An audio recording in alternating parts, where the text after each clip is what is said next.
Nosso Lar, de André Luiz, capítulo 36. O sonho. Os serviços prosseguiram incessantemente, enfermos exigindo cuidado, perturbados reclamando dedicação. Ao cair da noite, já me sentia integrado no mecanismo dos passes, aplicando-os aos necessitados de toda sorte. Pela manhã, Tobias regressou às câmaras e, mais por generosidade do que por outro motivo, me estimulou com palavras animadoras. Muito bem, André, vou recomendá-lo ao ministro Genésio e, pelos serviços iniciais, receberá bônus em dobro. Ensaiava palavras de reconhecimento quando a senhora Laura e Lísias chegaram e me abraçaram.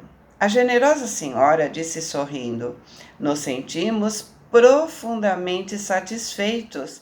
O acompanhei em espírito durante a noite e sua estreia no trabalho é motivo de justa alegria em nosso círculo doméstico. Disputei a satisfação de levar a notícia ao ministro Clarencio, que me recomendou cumprimentar você, em nome dele. Trocaram observações afetuosas com Tobias e Narcisa, me pediram um relatório verbal de impressões e eu não cabia em mim de contente. Porém, minhas alegrias sublimes se reservavam para depois. Apesar do convite generoso da mãe de Lísias para que voltasse a casa por descansar, Tobias pôs à minha disposição um apartamento de repouso, ao lado das câmaras de retificação, e me aconselhou algum descanso. De fato, sentia grande necessidade do sono. Narcisa me preparou o leito com desvelos de irmã. Recolhido ao quarto confortável e espaçoso, orei ao Senhor da vida, agradecendo a bênção de ter sido útil. A proveitosa fadiga dos que cumprem o dever não me deu oportunidade a qualquer vigília desagradável. Ou seja, né? Quem está cansado por ter feito coisas úteis, não fica rolando na cama sem conseguir dormir.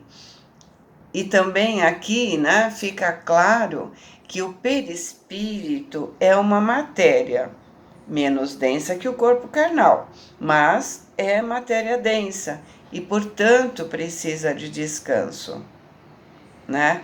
Por isso que ele foi recomendado que ele desse descanso ao seu perispírito. Daí a instantes, sensações de leveza invadiram minha alma toda e tive a impressão de ser arrebatado em pequenino barco rumando a regiões desconhecidas. Perceberam que não é muito diferente de quando dormimos? Ou seja, o corpo ficou na cama e o espírito saiu naquilo que a gente chama de sonho. E ele diz: para onde me dirigia? Impossível responder. A meu lado, um homem silencioso sustinha o leme. E como criança não pude enumerar nem definir as belezas do caminho. Me deixavam conduzir sem exclamações de qualquer natureza, embora extasiado com as magnificências da paisagem.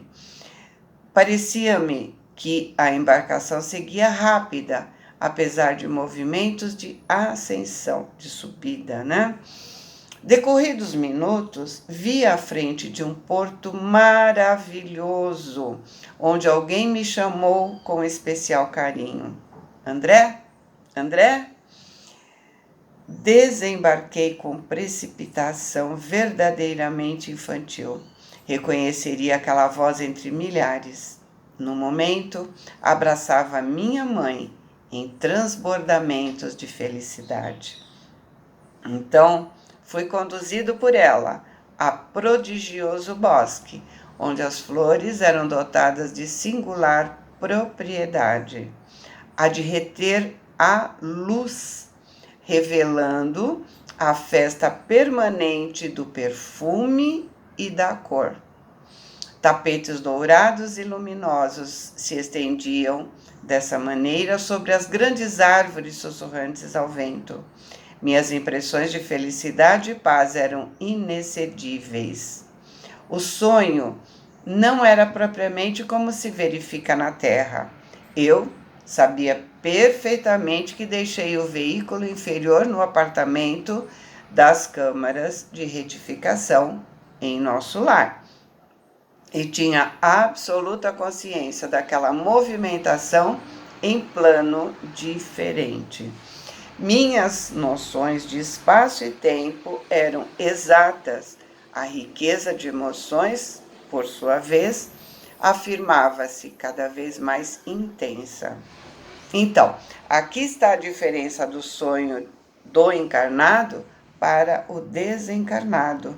Nós aqui, né, lembramos de coisas misturadas, de alguns símbolos, alguma coisa assim que não bate coisa com coisa, né? Não nos lembramos de muita coisa e não entendemos muito do que sonhamos, porque eles se misturam assim meio sem lógica, né? O desencarnado não. Ele disse que tinha plena consciência de ter deixado o corpo na cama, ele sabia onde estava, sabia o que estava acontecendo, ele tinha plena consciência. Após me dirigir sagrados incentivos espirituais, minha mãe esclareceu bondosamente: muito roguei a Jesus me permitisse a sublime satisfação de ter-te ao meu lado no teu primeiro dia de serviço. Como vês, meu filho, o trabalho é tônico divino para o coração. Então, olha a importância do trabalho. Encarnado ou desencarnado, o trabalho é fundamental na nossa vida. Precisamos ter consciência da necessidade de sermos úteis. E ela continua: numerosos companheiros nossos, após deixarem a Terra, demoram em atitudes contraproducentes, aguardando milagres que jamais se verificarão. Nesse modo, se reduzem formosas capacidades de realização a simples expressões parasitárias.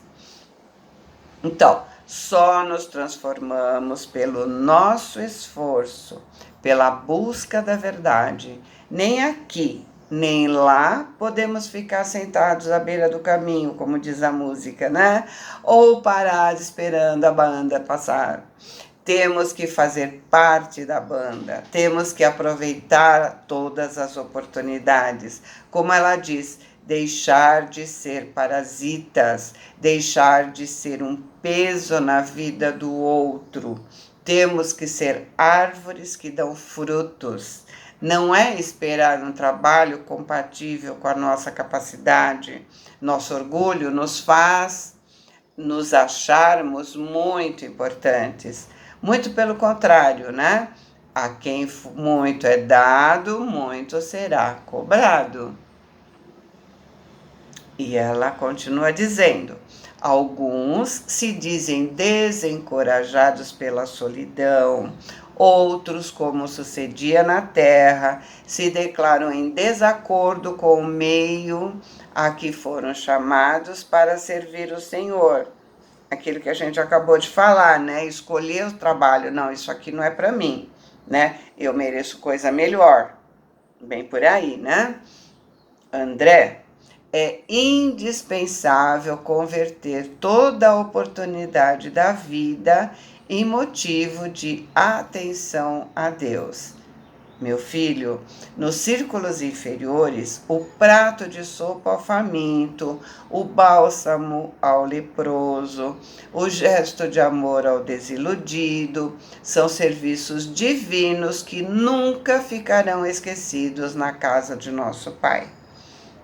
Da mesma forma, Aqui, o olhar de compreensão ao culpado, a promessa evangélica aos que vivem no desespero, a esperança ao aflito, constituem bênçãos de trabalho espiritual, que o Senhor observa e registra a nosso favor.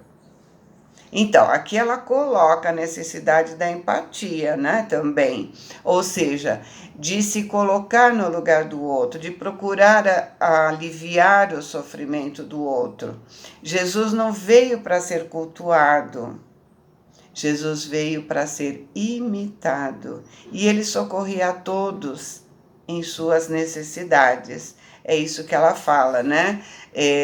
Dar o ombro amigo, entender, né? Ajudar. Ela fala de lepra porque naquela época era muito comum, hoje a gente fala hanseníase, né? Nem lepra a gente usa esse termo, mas era a doença da vez, né? Mas com isso ele está querendo dizer qualquer doença, né? Qualquer necessidade. E ele fala, né, do gesto do amor ao desiludido, enfim, da promessa evangélica, né? Ele fala também, ou seja, daquilo que a gente aprendeu, a gente dar para o outro, dar o conhecimento, assim como nos deram, né? Tudo é trabalho útil. A fisionomia de minha mãe estava mais bela que nunca. Seus olhos de Madonna pareciam irradiar luminosidade sublime. Suas mãos me transmitiam, nos gestos de ternura, fluidos criadores de energias novas a par de cariciosas emoções. E disse amorosamente: meu André, o Evangelho de Jesus nos lembra que há maior alegria em dar do que em receber.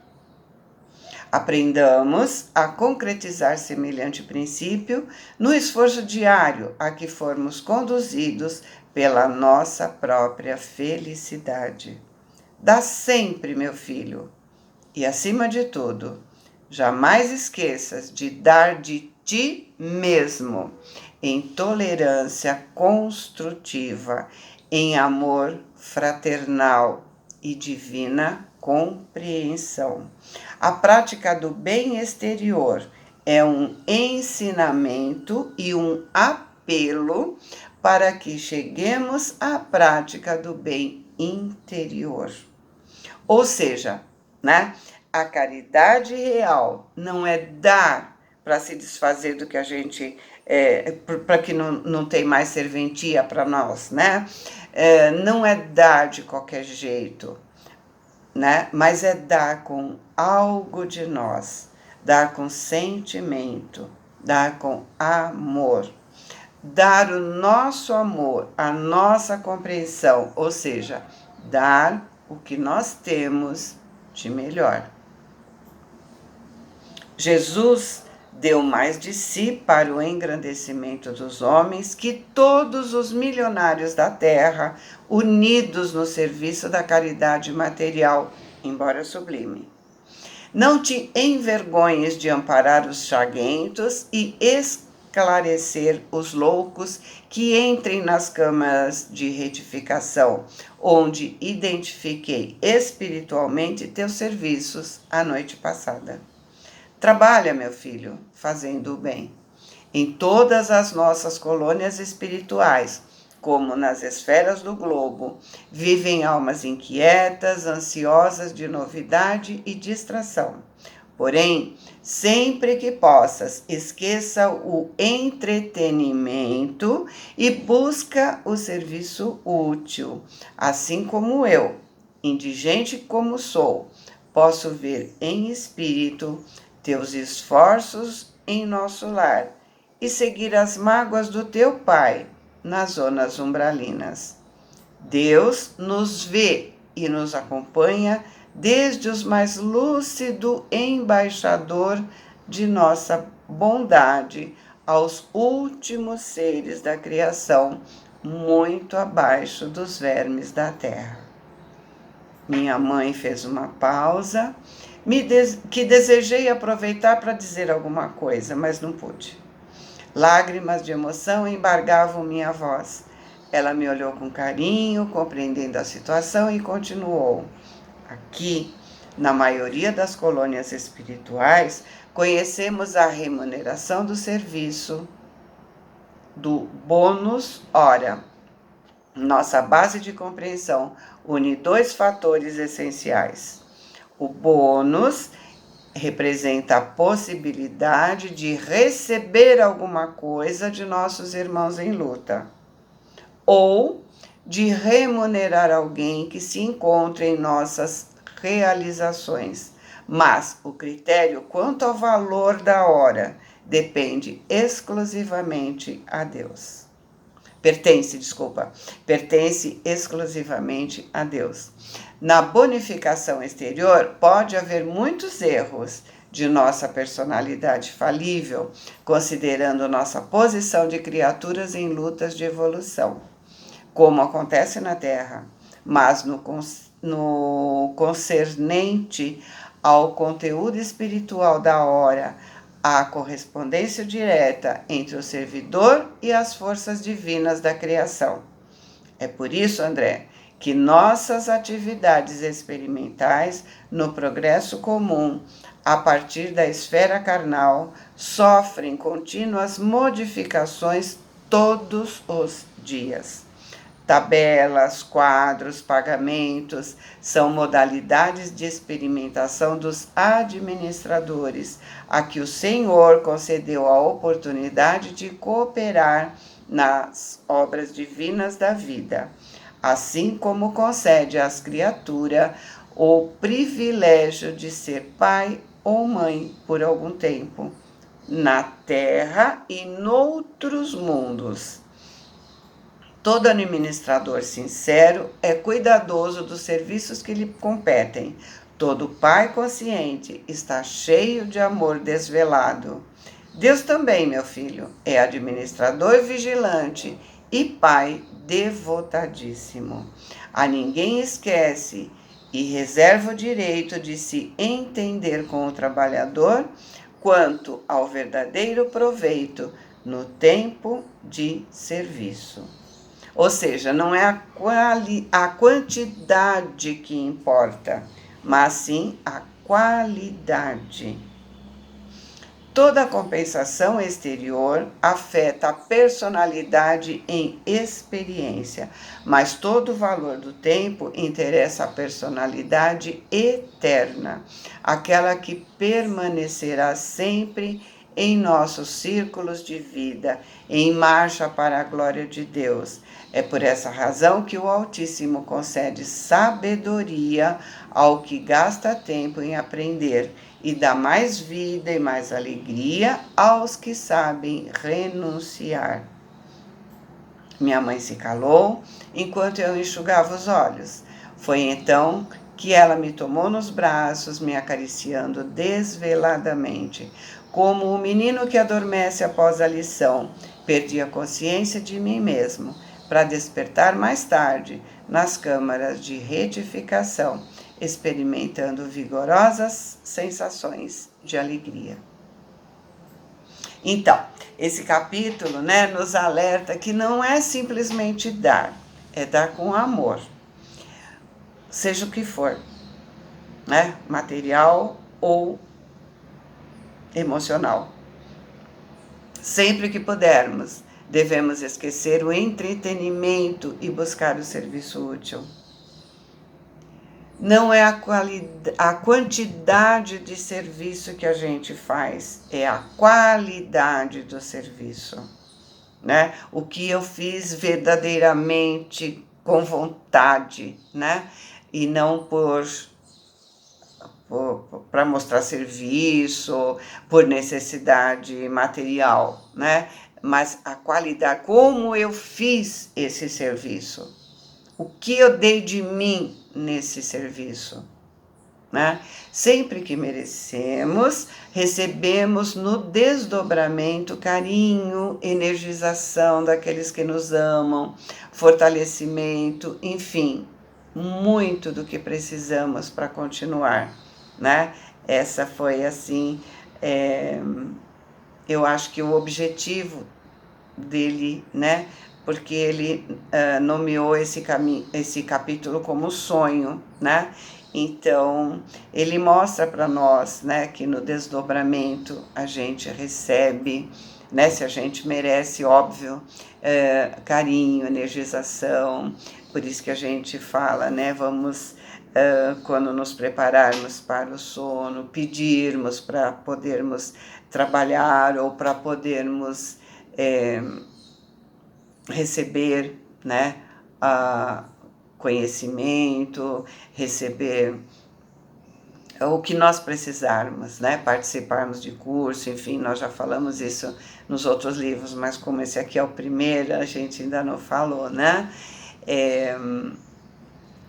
a necessidade é suprida imediatamente após o nosso merecimento. Então, que nós mereçamos receber muita energia, ou pelo menos um pouquinho, né, de energização daqueles que nos amam, que nós, né, possamos merecer, porque sem merecimento também a gente não vai receber, a gente não daria valor, né? Beijos, fiquem com Deus, amo vocês.